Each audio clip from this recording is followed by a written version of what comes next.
నమస్తే అండి అందరికీ. శత్రువు నాశనం అంటే మన శత్రువులు ఎవరైతే ఉన్నారో, మనల్ని ఎంతగానో బాధ పెట్టిన వారు, మనల్ని ఎంతగానో చిత్రహింసలు పెట్టిన వారికి మనం కూడా వాళ్ళని అదే విధంగా చేయవచ్చు ఈ యొక్క శత్రువు నాశన మంత్రంతో.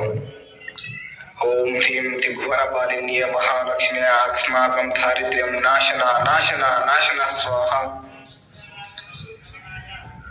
ఓం మహాభైరవాయ ఓం ఐం హ్రీం శ్రీం ఫట్ స్వాహ.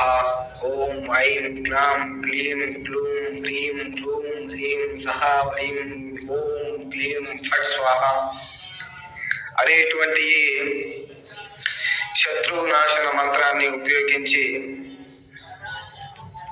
ఎవరైతే మిమ్మల్ని ఇబ్బంది పెట్టారో, ఎవరైతే మిమ్మల్ని బాధ పెట్టారో, ఎవరైతే మిమ్మల్ని హేళన చేసి తక్కువగా చూశారో, వాళ్ళ నాశనాన్ని కూడా మనం ఈ యొక్క మంత్రం ద్వారా చూడవచ్చు. అలాగే మంత్రాన్ని నిష్ఠతో పఠించి ఈ యొక్క మంత్ర సాధన చేయాలి. మా యొక్క ఈ ఛానల్ సబ్స్క్రైబ్ చేసుకునే వాళ్ళు ఎవరైనా